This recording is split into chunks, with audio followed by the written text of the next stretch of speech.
Para pemimpin berkumpul di dalam masjid dan menunggu orang yang pertama kali masuk. Dialah Nabi Muhammad. Al-Amin. Seru salah satu pemimpin memanggil julukan Nabi. Kalau Muhammad orangnya, aku bisa percaya. Dia jujur dan dapat dipercaya. Dia pasti bersikap adil. Maka mereka pun menyampaikan persoalan yang terjadi kepada Nabi dan meminta bantuannya. Nabi Muhammad lantas meminta selembar kain. Dia mengangkat Hajar Aswad ke atas kain tersebut dan meminta keempat pemimpin kabilah untuk memegang setiap ujung kain. Mereka kemudian memindah Hajar Aswad secara bersamaan. Dan yang mendapat kehormatan untuk meletakkan kembali Hajar Aswad ke dinding Ka'bah adalah Nabi Muhammad. Menurut riwayat, peristiwa ini terjadi 5 tahun sebelum masa kenabian. Pada saat pembangunan ulang itu, kaum Quraisy merubah hal-hal penting yang ditinggalkan Nabi Ibrahim dan Nabi Ismail. Mereka bahkan mengukir gambar-gambar pada dinding dan menambahkan patung berhala di sekitarnya. Sesungguhnya, Nabi tidak setuju dengan mereka. Namun, Nabi memilih diam demi kepentingan masyarakat. Semakin hari, Nabi merasa hatinya tidak tenang. Nabi membenci semua hal yang dilakukan kaumnya. Curang dalam berdagang, berjudi, mabuk, menganiaya, hingga membunuh. Dan dosa paling besar adalah menyembah berhala. Nabi jadi sering menyendiri untuk memikirkan segala hal yang terjadi di dunia ini. Hingga suatu hari, Nabi memutuskan untuk menyendiri di Gua Hiro. Nabi berkata kepada istrinya bahwa dia akan pergi untuk sementara waktu, dan Khadijah mendukungnya. Lakukanlah apa yang ingin engkau lakukan. Aku akan menyiapkan segala yang engkau butuhkan. Demikianlah Khadijah menyiapkan makanan, minuman, serta baju untuk Nabi. Kemudian Nabi pun pergi ke Gua Hiro sendirian. Ketika Nabi berusia 40 tahun, Allah mengutus malaikat Jibril untuk menyampaikan wahyu yang pertama. Pada saat itu, Nabi sedang menyendiri di Gua Hiro. Sosok yang tiba-tiba muncul di hadapannya membuat Nabi terkejut. Bacalah. Aku tidak mampu membaca. Kemudian, Jibril memeluk Nabi dengan sangat kuat, hingga Nabi kesulitan bernafas. Malaikat Jibril mengulang perintah hingga 3 kali, dan Nabi selalu mengatakan jawaban yang sama. Kemudian, Jibril berkata, Bacalah dengan menyebut nama Tuhanmu yang menciptakan. Dia telah menciptakan manusia dari segumpal darah.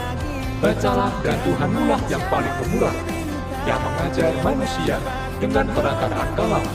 Dia mengajarkan kepada manusia apa yang tidak diketahuinya.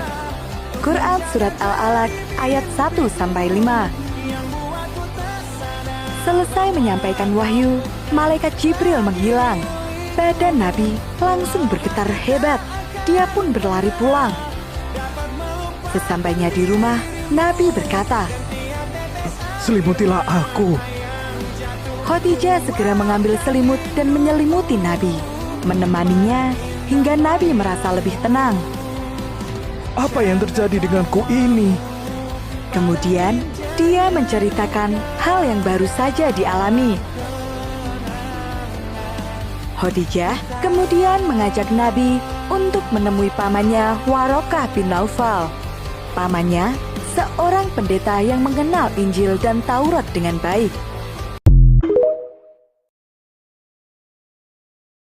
Bayangkan, seorang nabi yang berani melayangkan pukulan kepada malaikat maut hingga matanya copot. Suatu hari, ketika waktu ajal Nabi Musa telah mendekat, Allah mengutus malaikat maut untuk menemuinya. Malaikat itu datang dalam wujud seorang pria asing yang tidak dikenal. Tanpa mengetuk pintu, tiba-tiba saja pria itu sudah berdiri di dalam rumah Nabi Musa. Nabi Musa terkejut melihat orang asing masuk tanpa izin. Dengan suara tegas, beliau bertanya, "Siapa engkau? Dan apa urusanmu masuk ke rumahku tanpa izin?" Pria asing itu menatap tajam, lalu menjawab dengan suara dingin, "Aku adalah utusan Tuhanmu. Bersiaplah karena sekarang adalah waktumu untuk mati. Penuhilah panggilan Allah. Mendengar ucapan itu, Nabi Musa yang dikenal memiliki watak tegas pun marah. Beliau membentak. Berani sekali kau masuk ke rumahku dan berbicara tentang kematian seolah engkau penguasa nyawa. Karena belum menyadari bahwa sosok di hadapannya adalah malaikat maut, Nabi Musa secara spontan melayangkan sebuah tamparan yang sangat keras ke wajah pria tersebut. Tamparan itu begitu dahsyat hingga membuat mata malaikat maut dalam wujud manusia itu copot. Malaikat maut pun segera kembali menghadap Allah dan berkata, Wahai Tuhanku, engkau mengutusku kepada seorang hamba yang tidak mau mati. Ia menamparku hingga mataku copot.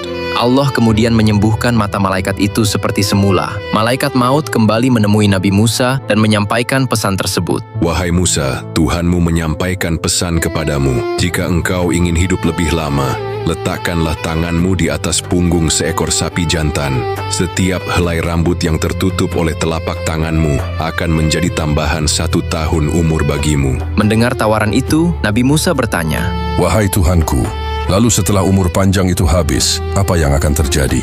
Malaikat menjawab. Setelah itu, engkau tetap akan menemui kematian.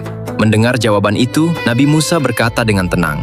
Jika akhirnya tetap kematian, maka biarlah aku mati sekarang saja. Sebelum ruhnya dicabut, Nabi Musa memohon agar dimakamkan dekat dengan tanah suci Baitul Maqdis. Karena bagi para kekasih Allah, kematian bukanlah sesuatu yang ditakuti, melainkan pintu menuju pertemuan dengan Tuhan yang paling mereka cintai.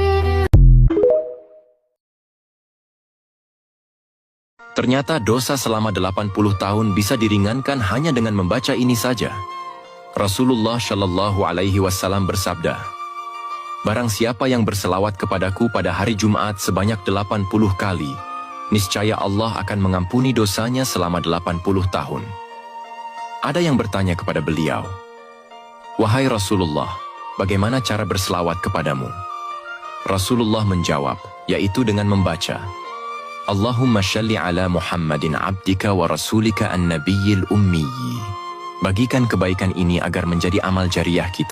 Sebelum meninggal, baca sholawat ini setidaknya sekali seumur hidup. Nabi Muhammad bersabda, barang siapa mengucapkan sholawat al-muqarrab, maka wajibkan dia mendapatkan syafaatku. Berikut adalah bacaan sholawat al-muqarrab. Allahumma sholli ala Muhammadin wa anzilhul manzilal muqarrabi minka yaumal qiyamah. Semoga kelak kita masuk surga bersama Nabi Muhammad.